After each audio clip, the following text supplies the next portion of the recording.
sang this song to me. There was a message in its melody, sweetest lyrics that I ever heard. There's a message in the songs of birds.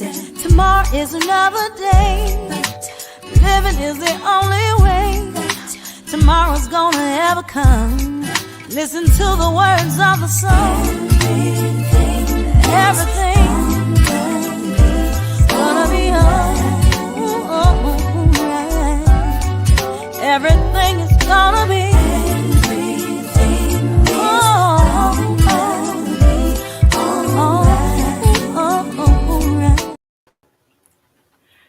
Greetings and welcome to A Sip of Inspiration for all of you that are listening now and for all of you who are going to be listening later. I want to thank Teresa Griffin for allowing me to use her song in my intro, because I think that that is just a reminder that everyone needs to hear in their lives, no matter where you are in your life, no matter what's happening, everything is going to be all right. So thank you for joining me at A Sip of Inspiration podcast. We have a very interesting guest today, Dorothy Cook. But before I introduce her, I need to do a little bit of housekeeping. So you all can go over to champagneconnection.com, and there should be the past podcasts that you can sit down and listen to. They're also on YouTube. There are a lot of them, and all of them about how to change your life. So you should be able to look at some of those and get some great ideas. Also, there's some merchandise on their website that you can buy. It's kind of fun merchandise. So I want you to take a look at that. But joining me today is Dorothy Cook. Dorothy Cook, as you can see on the screen, is a stress reduction specialist. I think that's fantastic. I know that we're going to learn what that is. We're going to learn how she decided to do that. And if you guys are like me, excuse me, you probably need a stress reduction specialist in your life. So I'm going to read a little bit of her bio. Dorothy is a stress reduction specialist coach, speaker, and now an international best-selling author. We should have a cowbell now, but we're going to clap. That's wonderful. That's absolutely fantastic. Her talent for helping others effectively tackle stress and anxiety makes her a highly sought-after coach in addressing health issues. Her primary tools include neurological and somatic techniques, and through online groups and personalized sessions, she empowers primarily women to reclaim healthier and more fulfilling lives. She has 35 plus years of experience in her field, okay? And she's built a global clientele. And when not working, she's known to just zone out on jigsaw puzzles and podcasts. She remains artistically creative, and she also resides in Canada. So thank you for joining me today. I have got to hear more about the stress reduction specialist work that you do, and I'm sure the others who have joined us actually want to hear that too. So thank you. Thanks for having me on. Good. So let's get started. Let's talk about what inspired you to become a stress reduction specialist. Well, actually, there was two things. One was my own health crisis in my early 40s. I'm closer to 70 now, but I was flat out on my back, bedridden for at least 3 months, sleeping a lot, and the doctors couldn't figure it out. And jump forward quite a few years, and what I realized by reading a book was that it was my brain that had overloaded, and because of stress, I wasn't dealing with it properly, and it had simply gone rogue. It was shutting me down, was trying to protect me, and it was ruining my life. So that's my main motivator, is to help others not go where I went, because it's totally avoidable. The second thing is I don't want to just maintain stress. I want to reduce stress. And now that I'm working with the brain, the limbic system specifically, I get quite amazing results and very, very fast results. So I love workouts and meditation and let's eat properly and have great relationships, but all those take time. And if you need to reduce your stress fast, you got to do it with the brain. Oh, that's good to know. I because if you're like me, I'm thinking just get some more rest, just, don't do so much in a day, but that's the slow way. And that's probably why people can't stick to that, because it is the slow way. That's right. And it can be stressful trying to find the time to go to the gym, trying to meditate while the kids are going out the door, or you've got all the laundry and everything to do. There's no time for that. Well, what I teach, I run groups and I work with individuals, is takes like minutes or less. Like I'm talking a minute, 60 seconds. Once you learn it, you can just do it that quick. And I've got some amazing stories if you would like to hear a couple of them.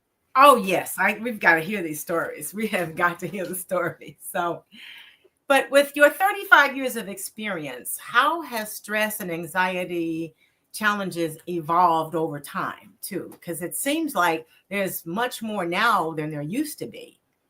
Or is that our imagination? No, it's not your imagination. So schedules are much busier, but also you have to think about there's hidden stresses like the EMFs, electromagnetic frequencies. We don't understand how badly that stresses us out.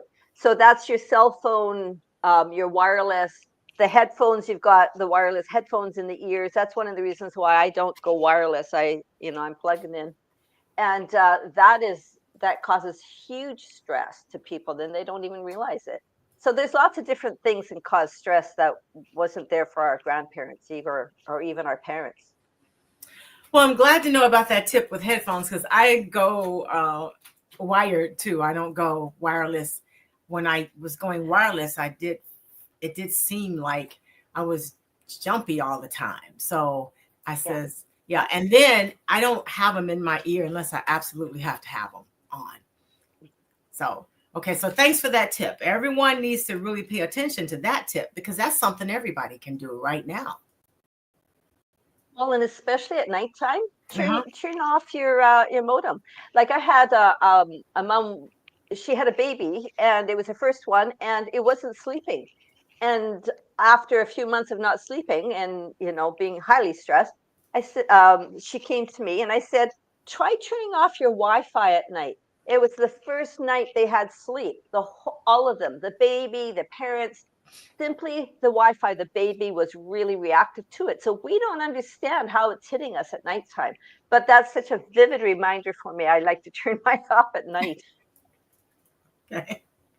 I'll have to try that too. I know I turn off everything else. The TV, nothing else is on. I need quiet. And if there's a little bit of wind outside, I can sleep like a baby. So what are the most common misconceptions people have about stress management, besides all the other things they think you have to do? A lot of people will minimize and deny, and they will go, I'll deal with it later. They will shut it down and just put their nose to the plow and do what they need to do. And that's great in the short term, but in the long term, it just doesn't work, because your body, your brain is not designed to be on high alert all the time.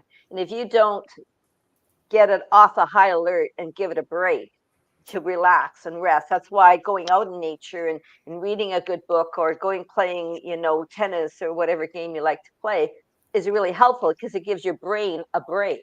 All right.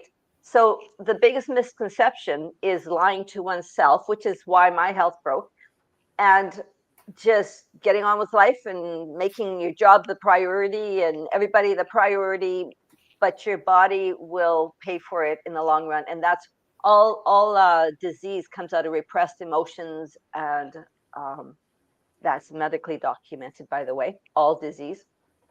So yeah, it's just crazy. If people would begin to deal with stress appropriately, they don't have to have those major diseases or health issues. So you did say that a major problem is lying to ourselves, and we do lie to ourselves a lot. But what are some of the things that we lie to ourselves about? And why do you think we do that? Well, number one, the brain is wired to go after pleasure, not pain.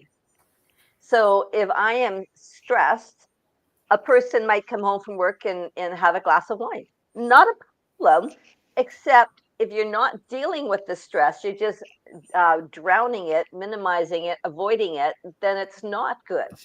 So people use food, people use different things to stop dealing with their stress, which causes the problem. So um, I've actually forgotten your original question. I just went off my own tangent. Can you repeat That's all right. what? What are some of the lies we tell to ourselves? There we go. Okay. The lie is I don't have to deal with this. It'll go away. But here's the thing, the brain remembers everything. Absolutely everything. You can shut it down.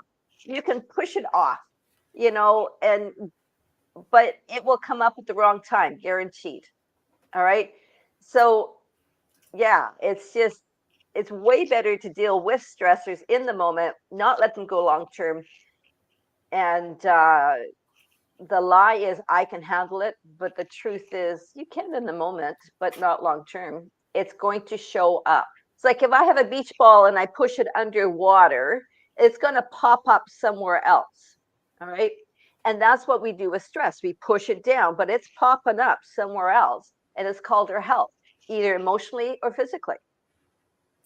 So I know, I and I know we all do that. We all set things aside, and sometimes I think that the universe just needs to handle that for me. If it's just too stressful, it's like, okay, universe, I can't do that one. Okay, I'm gonna put. And I literally started to do that. This is for the universe to handle. This is for me to handle. And that's how I could get the stress off my plate. So, what are some of the techniques that you find useful? Because people kind of like their drama and their stress, and they like to hold on to it. Some people really do. It's an adrenaline rush. But if you look at what you can control and not control, that's what I just heard you say. Is Mhm. universe, you deal with this because I can't. It's not in my control. And that's what you have to let go if you want to be sane. All right. So you're making really good choices to stay sane. But what you can control is, excuse me, I have a little bit of a cough here.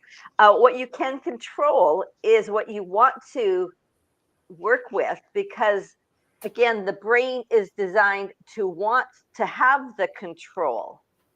And so when you deal with it appropriately, again, I keep coming back to appropriately, then your brain will work for you, not against you. You don't have to have a major disease or illness or crash with anxiety, depression, panic attacks, that kind of thing. But you do need to think of it like a wave washing over you. It will hit you, and statistics show, research shows 90 seconds. All right. If you just wait 90 seconds for this wave of emotion to come over you, or stress, all right, the brain will let it go and settle down. But if you go into it like in a wrong manner, the drinking or the fixation of it, then it's going to hang on to it a lot longer. So 90 seconds, everybody can do 90 seconds. Yeah, I just thought about something my grandmother used to say. Okay, if you're feeling overwhelmed, go take a nap. Just take a short nap. Oh, I You like know, that. and I would take a short nap, and sure enough, it would be gone. But 90 seconds, we can all do 90 seconds. I don't think enough people know that if they just sat still for 90 seconds, a lot of it would pass. Why are we keeping that a Yeah. secret? Good So, question. yeah, because people just don't know. They really believe that, they need a whole day or, whole hour, but the brain is smarter than that. So, It is. But if they've been building it up and not dealing with it, maybe they do need a whole day or an hour. All okay. right. But if they learn to deal with things in the moment, they only need seconds to deal with it. Okay. So you use neurological and somatic techniques. So can you explain how they work and why they're effective? Right. Great question. I love it.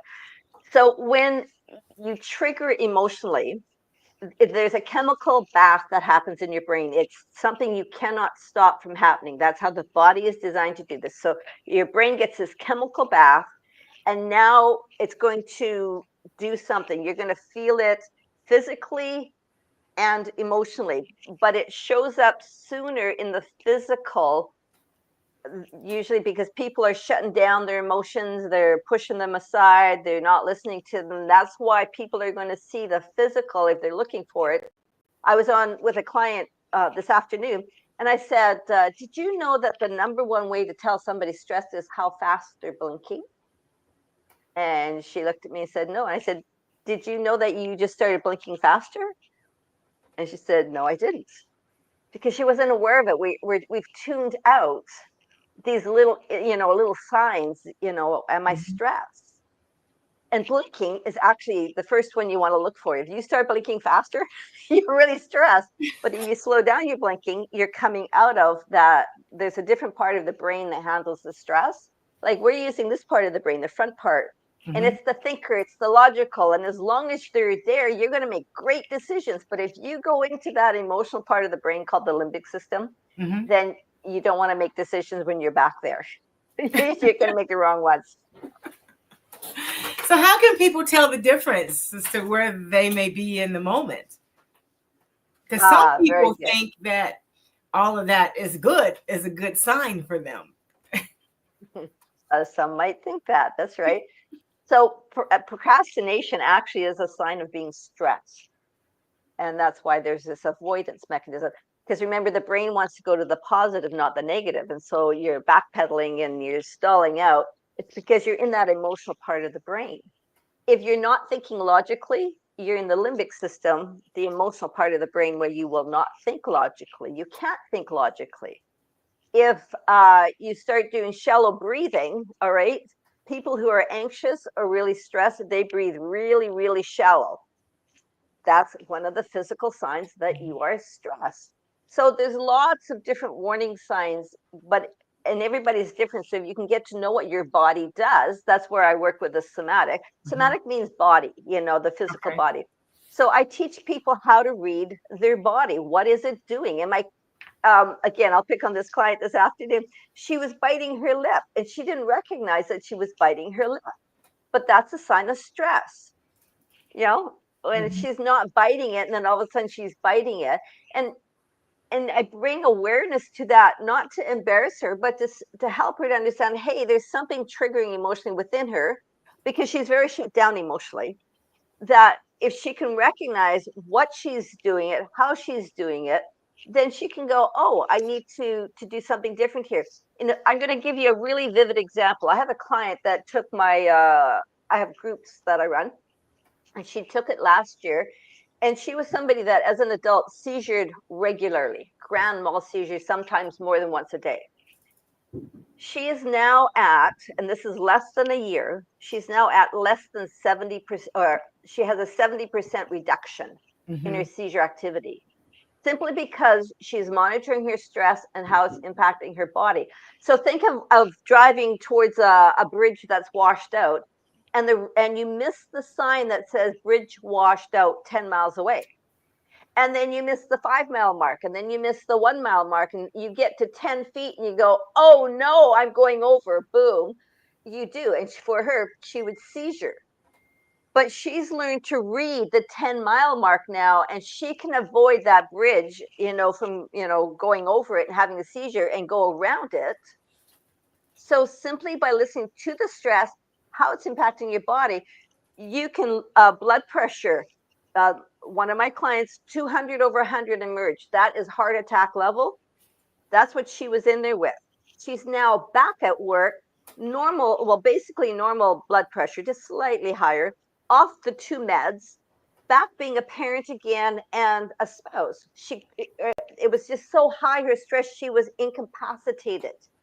And that was within 12 weeks. We got her from highly stressed down to, hey, I can live a normal life again. That's fantastic. That's a great story.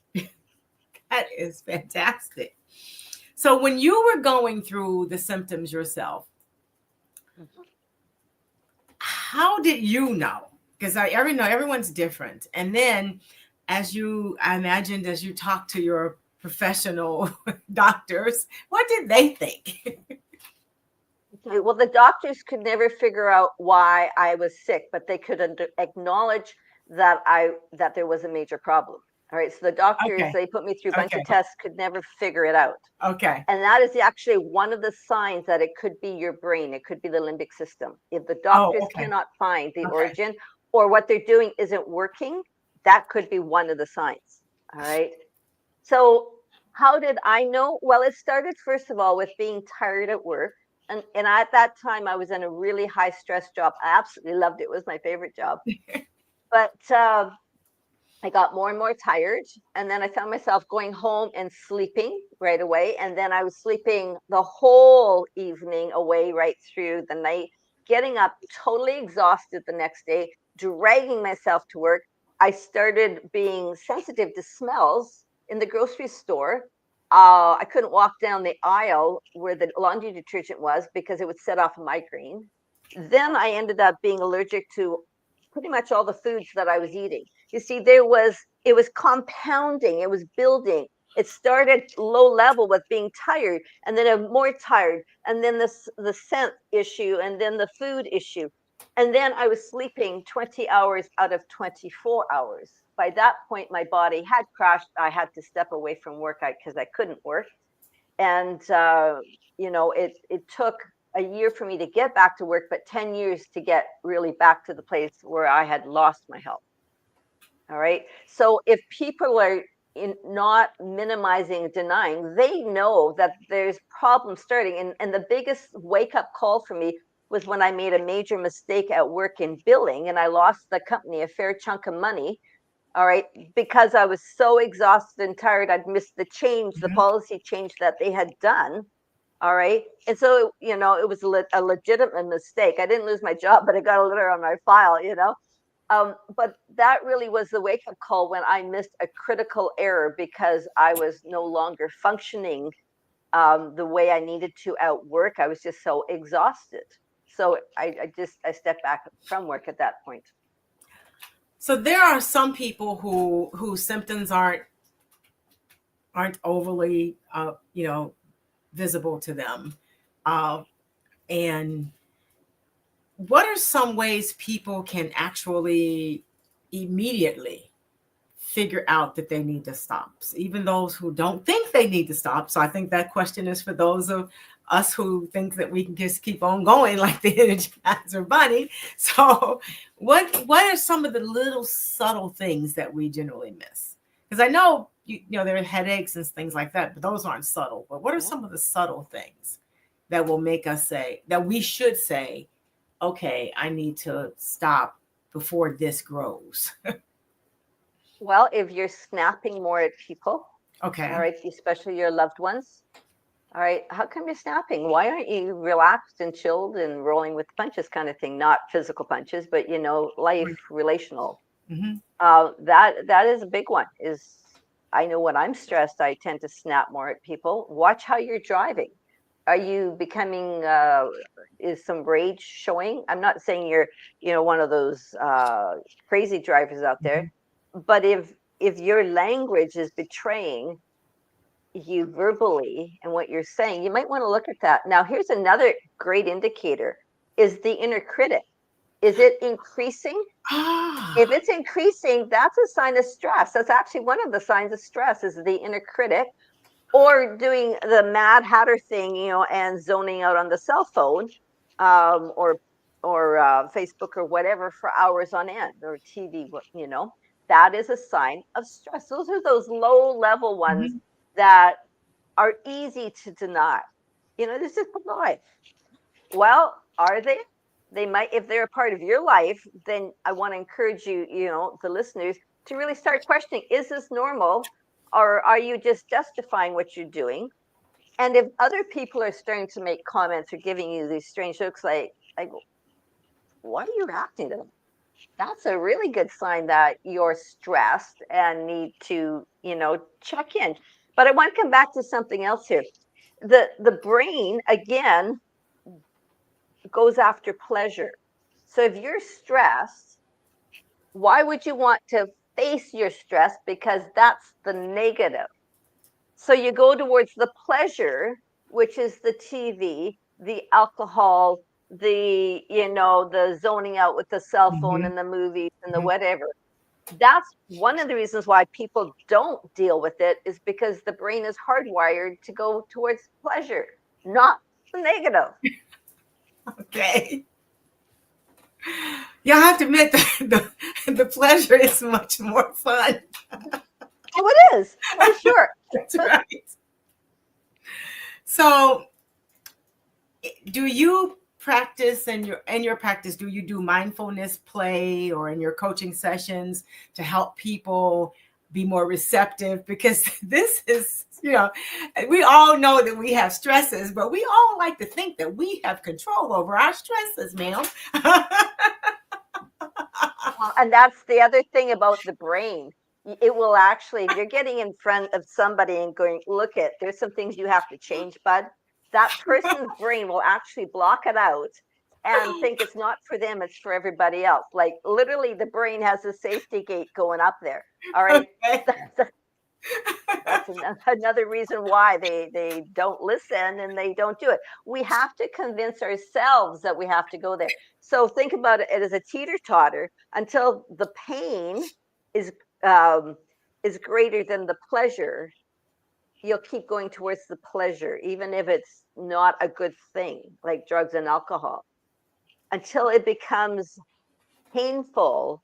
Then you will then begin to deal with it. And so it's that internal motivation. You can't get other people to motivate you. It just doesn't work.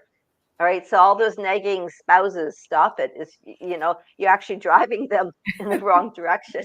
I hear the frustration, but if you want to motivate them, model it. You go to the gym, you go, for that walk, or do those healthy choices, eat healthy. And when they see the benefits and they go, maybe I want to do that, then they'll think it's what they've done, it's Ah, their decision, and they okay. will motivate themselves to do it. Okay. But they won't listen to somebody else being an egg. All right. So, in your coaching, is there another success story that you can share that people can listen to? Yeah, I've got lots of them. Here's two quickies. So one lady, she was in her mid 70s. She hated to go to the dentist. In fact, panic attacks is the level of hate that she had for the dentist. And she'd been doing this since the age of 3. At the age of 3, it was an army dentist, so that he wasn't good with kids, and the parents are Mhm. holding their child down so he can try and do the work. And it was just a traumatic time for her, right? Well, her whole life carried that trauma and anxiety to go to the dentist. She would literally, okay, so the limbic system, the research shows that it's like a 3-year-old. It's not logical, it's just reactive, and you literally feel younger. So if as an adult you feel younger inside, there's another sign that you're in the limbic system. All right, if you're feeling like 3-year-old or whatever. So anyway, she was in one of my mini little groups, and by the end of the 2 hours, because I was focusing on everybody, um, we got the limbic system to disengage from the memory. And 2 days later, she walked into the dentist office like an adult. No panic, zero panic. And 6 months later, she needed a small tune-up, and it's been more than a year, and I haven't seen her because she doesn't need me, and that's what I love is, it's like, that's my job, come in, get the help, and go out there and share the good news kind of thing.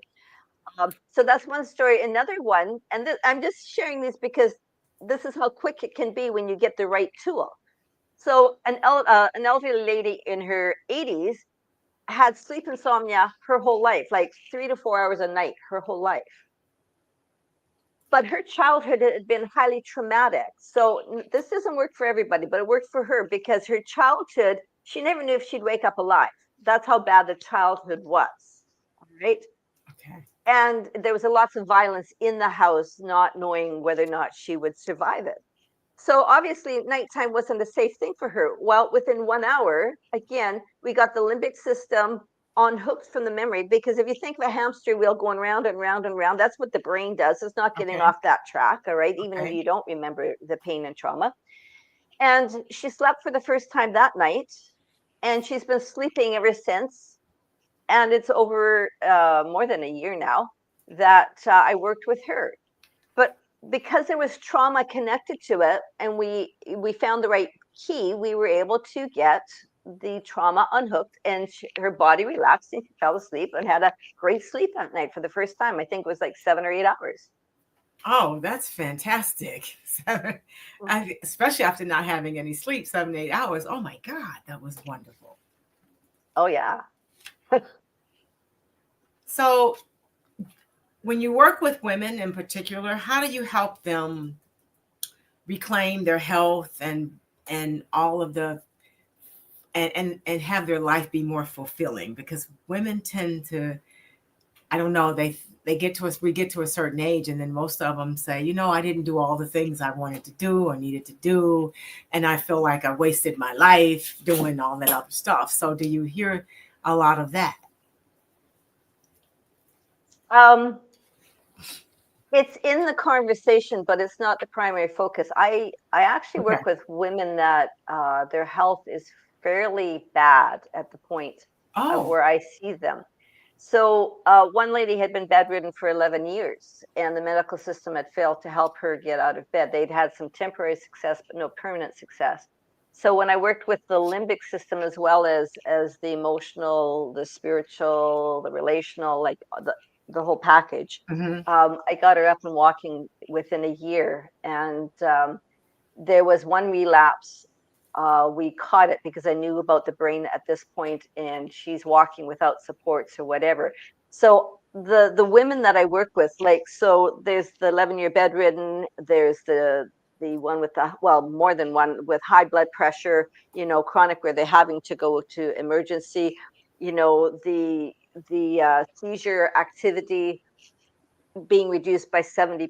Fantastic. Those are quite severe. So I don't do anything to help their health directly, but I teach them how to work with their stress. I teach them how to listen to their body. I teach them in the 8-week course that I have. All right, Okay. there's a couple lessons on identity, because a lot of us grew up with learning what other people needed us to be, not who we really were.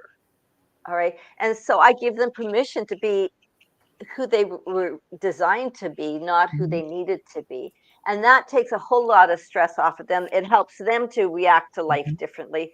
So when I teach them those three main components, their body then, which is designed to heal and repair itself, begins to naturally course correct. Okay. That's fantastic. Where were you Your when mind kind of, where were you when I had that basal skull fracture? Okay, where were you? yeah, no, I hear you. But the body is an amazing instrument, and it takes a lot of wear and tear to get it to a disease state. It doesn't happen overnight. Um, but again, it takes some time for your body to see. The brain, the limbic system wants to know it's safe. Now, I might be physically safe, but if I'm threatened by a conversation or by my job or whatever, the brain is actually going to say I'm not safe and put you on the defensive. Then Okay. it's the all the energy is going to be on guard. But when it doesn't have to, and it can relax, then it goes back to normal again, and it functions the way it's supposed to, and it course corrects. Like, that's all. It's like a computer that course corrects itself. You know. I wish mine did it, but oh, I love computers and I hate them at the same time. You know. But the body really is designed, like, to heal and repair itself.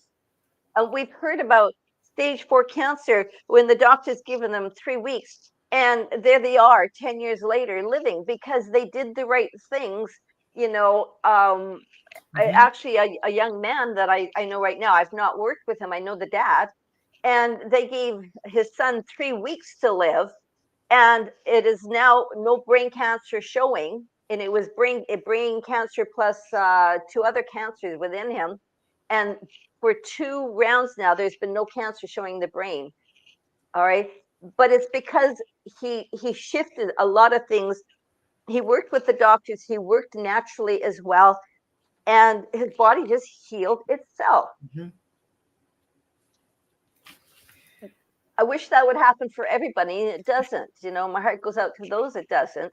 I just lost one of my clients due to cancer, but you do what you can when you can. And when people apply the tools, like the person with the seizure, she was very, very intentional. Like her life really, she didn't have a life because her whole world was around the seizures. But now she has a life. So for her motivation was so high that she was very intentional with the tools that I presented, Mhm. and her body did the rest. Yes, and sometimes the doctors don't understand that the body can actually do the rest if you are very intentional. Because Yes. I remember when I had my basal skull fracture, they told me I was going to die like in 8 days, and that's Wow. like, God, that's been 30, 40 years ago. So, That was a scary moment. well, they told me I was going to die. I couldn't talk, and I thought, God, this is not on my list of fun things to do and people to do it with. Okay, and he agreed. so, I love so it. over 35 years of experiences, Yes. what has been the difference in how people are reacting, say now, or the diseases that they actually have now versus what they had before? Because it seems like if you look at the narrative, it seems like we're getting sicker, we're getting more stuff, we don't know what's happening, something's wrong with the food. So how can we handle that? That is a loaded question. Do what you can do. Find one thing that you can begin to change. So, for example, turn off the Wi-Fi at night, Okay. because Wi-Fi, don't stand by a microwave when you're cooking your food. In fact, don't use a microwave. But if you have to use a microwave, then step away from it, because those impact your body. It's not healthy. It actually does damage to your body. Don't use the things in your ears. So all these little choices can make a difference. So just do what you can do. If you know you need to eat healthier, well, change one thing. There's this beautiful book out there. It's called Tiny Habits, and it's of my top 3. Tiny Habits is an amazing book because it's saying if you want to shift your habits, you have to take really tiny, tiny, tiny, tiny, tiny steps, and so tiny that I laughed and went, "You're kidding? That really on?" Like, but it was, the lady wanted to learn how to make breakfast, and her tiny habit was to turn the element on and then off. That was her start, her tiny habit, and I'm shaking my head. But as I'm reading this book, I'm going, "That is amazing." Because she stood there, turned it on and off, and then she counted to 3 or 5, I think it was, and then turned it off. And eventually she put a fry pan on, but still turned it off. And she was, "Well, I got a fry pan here. Let's something in it." And that began to change her eating habits. As she went out the door, she was a senior executive and just bought her food all the time. So you really start where you can, but start with really small, tiny, manageable steps. Because if you overwhelm the brain is going to stall out, it's going to push back hard. So if your brain is pushing back, and when I say your brain is pushing back, if you find resistance to doing something, that's your brain going overload, overload. And that's one of the reasons how I can tell I'm stressed is when something so simple, I'm stalling out. I'm going, I don't think I can do that today. My stress is too high. So just start where you can, make it really small. If you can do it with somebody else, even better. Get a friend and do it together. Because it's really hard to sustain something when you're doing it by yourself and the motivation is really low. All right. So don't wait till you have a health crisis when your motivation is much higher, but start where with something simple. Really, like turning off the Wi-Fi. I'm picking on Wi-Fi, but it's a huge thing. You can even buy gadgets and grounding mats and to help, calm your body down. You might be amazed at how you're not depressed or anxious when you use a grounding mat.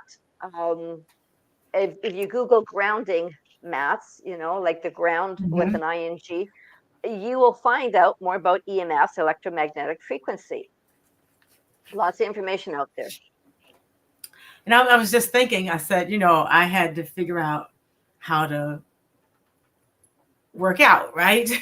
And I says, well, so do something simple. Okay, I can walk. And that was Yeah. just the first thing I did was says, okay, I can walk. Then I don't know if it was the Tiny Habits book or another book, and the guy said, well, okay, so start getting up at the time. Well, I couldn't get up at the time, but I started putting workout clothes together. Yes. And You then got I it. right, and then I started uh, putting them on. And then I got out the door, and now I do 5 miles a day. You can't keep me from it. You're right. Those Wow. tiny habits do work. And I just thought about that I said, God, that's how I started the exercise program, was through the tiny habits. That's right. So when my health was broken, I started working 4 hours a week. That's all I could work when I first started back. What I did was I knew that if I went straight into the house, I wasn't going out of that house. So I walked a little bit of the block and come back and go in the house. So again, the proximity to what you want to do has to be there.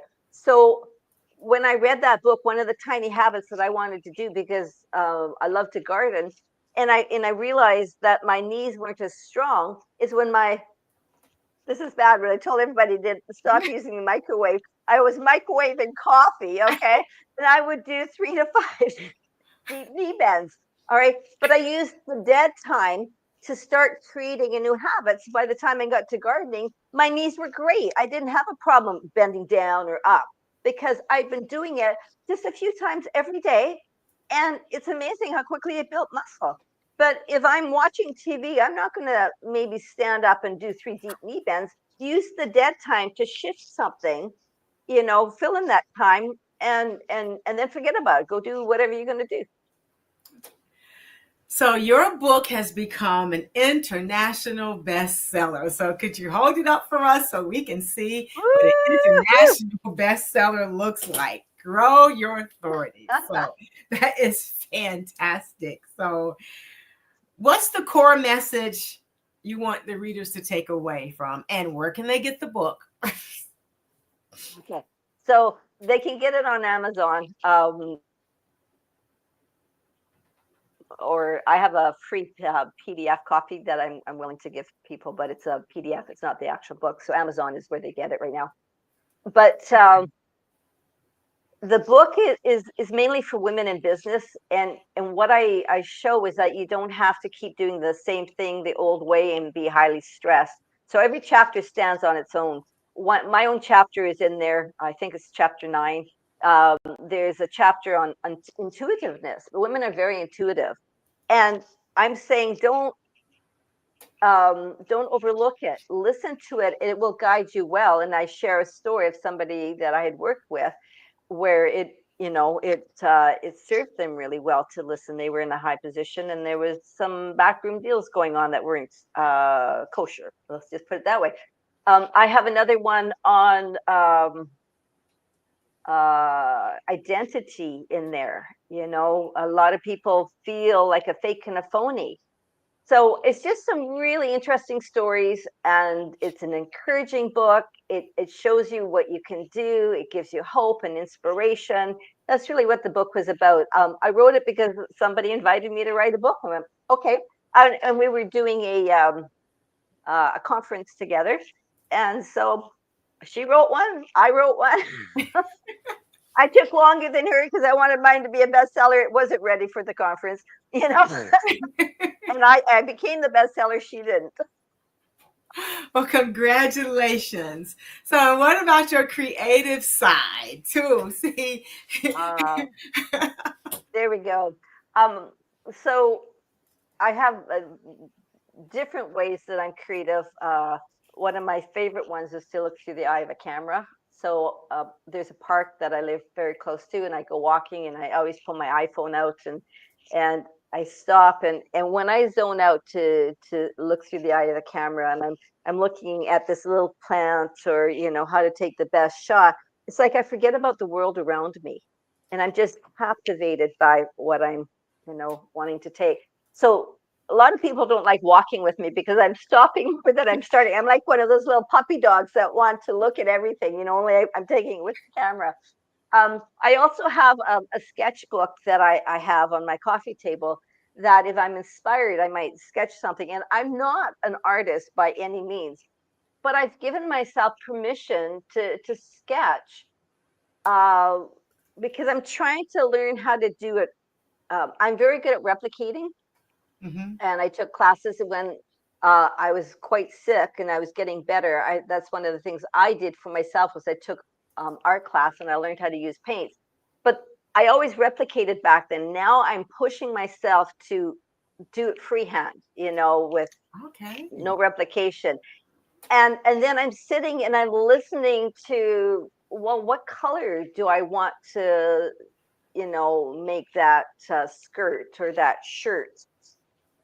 And I'm listening, because it's helping me to tune into, what do I want. And the more it's a crazy way that I teach people to listen, is put Okay. some colors out there. What color do you want? One lady, the lady that actually was bedridden for 11 years, she used 7 colors on this one leaf, color green, 7 colors. And Ooh. she was describing it to me, and she was in her element, and her husband's kind of going, okay. Like, for him, like, it's just great. But for her, she could see the intricate details and stuff like that.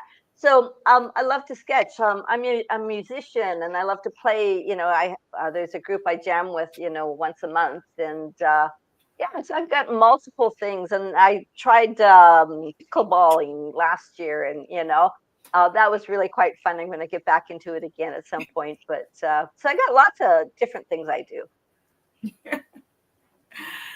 So, if there's one piece of information that you can share for the listeners, what would it be? One piece of information. Well, it would be with the brain. So when you smile, and you smile, it can even be a forced smile. But when you smile, you're telling your brain you're okay. So if you are stressed and you really want to tell your brain that you've got this, smile, and put the biggest smile on that you've got. All right, because it really is helpful for the brain. And the other piece of information, and I just love this, and I'm experimenting with it. But if you wave at somebody, that is the number one. I got to make sure that my hand's in the picture here. When you wave at somebody, that is a sign that you're friendly. If you want to be known as friendly and not stoic, or too many people on walks now, they're just on their phone, or they ignore you. Or I'm starting to wave to every person I walk by, and probably 98% of them will wave back. The other ones didn't see the wave because they were too engrossed in whatever they're in. No, when But I it walk, makes the day, yeah, when I walk, I it speak makes to the everybody, right? Everybody. I, well, and I did too, but you know what? They don't speak back. Oh no, But they have to you, speak to me. oh, okay, there you go. You're in their face more than they. But when I wave, I feel like I'm being acknowledged. I feel like I have a presence. It's amazing. It makes my day when somebody waves to me. So people want to have a better day.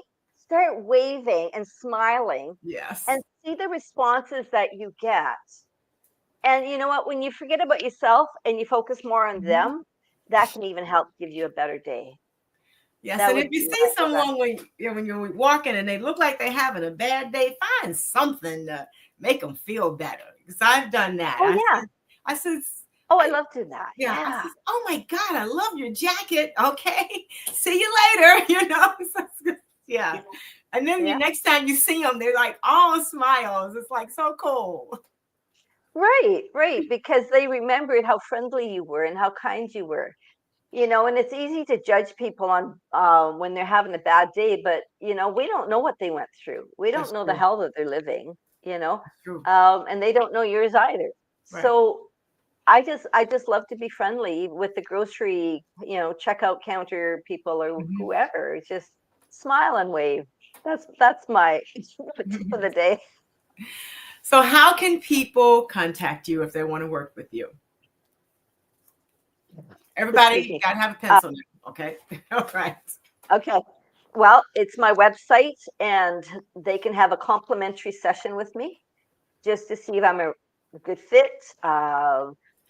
I work primarily with stress in the brain. I don't do a lot of the family dynamics and marital stuff Mhm. anymore. In fact, I don't want to do that. That's really hard work, the people that work with that.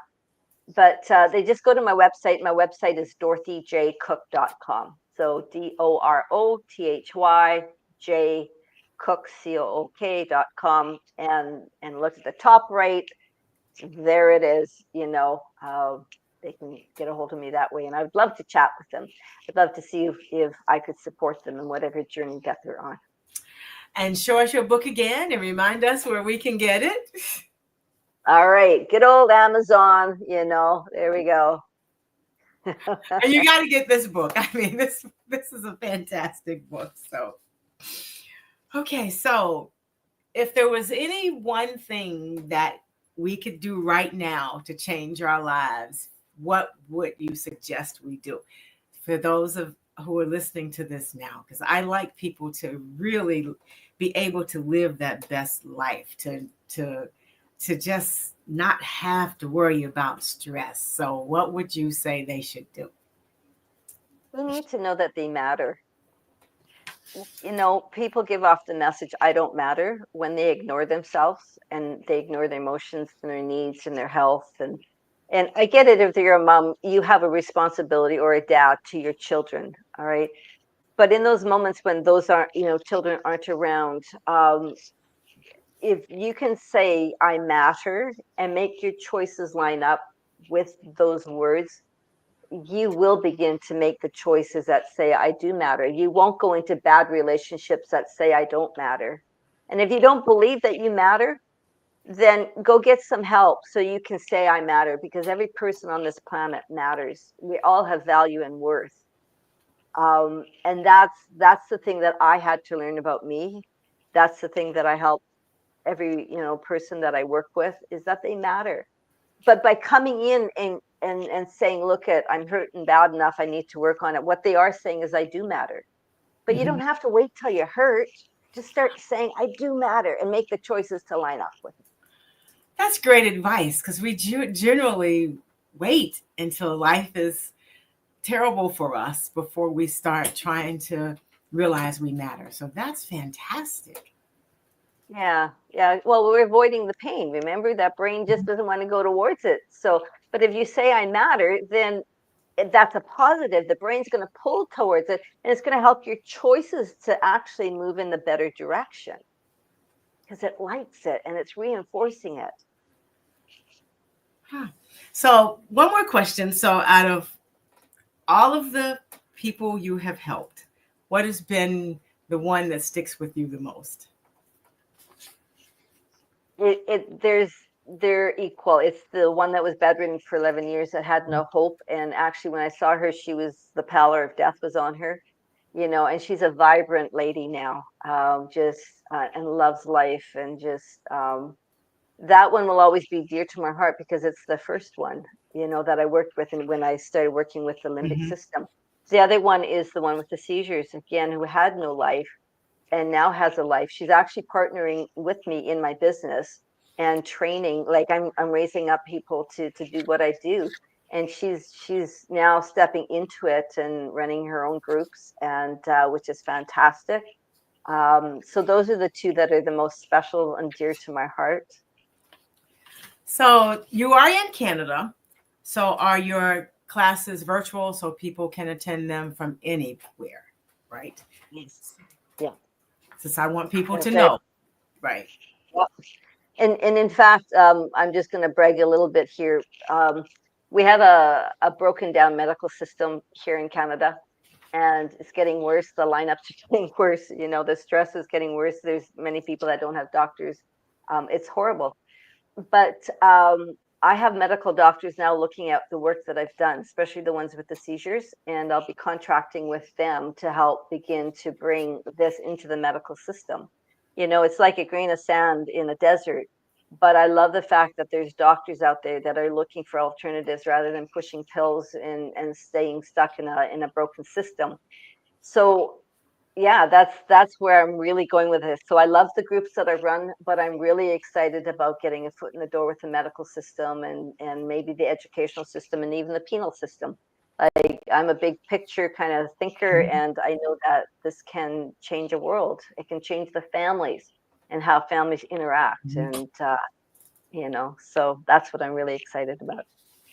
Yeah, in the U.S., I have an integrative medicine doctor who does both Eastern and Western medicine, since most Western medicine doesn't fit with me. So she's using some Eastern techniques that work just well. And I thought that that was fantastic to do. So, and now that I found Dorothy, I was like, I've got to do some of this. This has got to be fantastic. This has been an absolute pleasure meeting you and talking to you, and just exploring the ways that we can literally help ourselves. And for those of you who are listening, I want you to start with getting them earphones out of your ears, okay? And if you can't turn that modem off, I want you to put your telephone in another room, okay? So you can get some rest. So Yes. that's the easy way to start, so that you can actually start to feel better about your life and yourself and your health, because this is what we have. This is all we have. And we need to take very good care of it. So I want to remind you that Dorothy Cook's book, Grow with Authority, is available even on Amazon. So you all go out there and get your copy. She's shared the website with you so that you can get in touch with her, because this healing technique is incredibly important. To know that you can do so many things yourself without having medications and surgeries and things is actually a good thing. We all know that we were built like that. We just somehow forgot how to do it. But Dorothy, thank you very much for joining me and sharing that information with you. So as we come to the close today, as I always say, may this day offer you just what you need in each unfolding moment. I want you to trust your greatness, and I want you to embrace your power. I want you to do not go gently into the good night, but find a hero worth dying for, and I want you to take it. Be the person that you have been waiting for. Make today so awesome that yesterday gets jealous, and above all else, I want you to do it your way. I'm Stephanie Wilson-Coleman, known as the Empowerment Doctor, and as I always say, with the right pair of shoes, I can accomplish anything. You guys have a great day. It's nice meeting you, Dorothy. And until next time, I want you all to just do it your way, because life is too short to drink cheap champagne. Have a great evening.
life's too short to drink cheap champagne. So I decided to buy me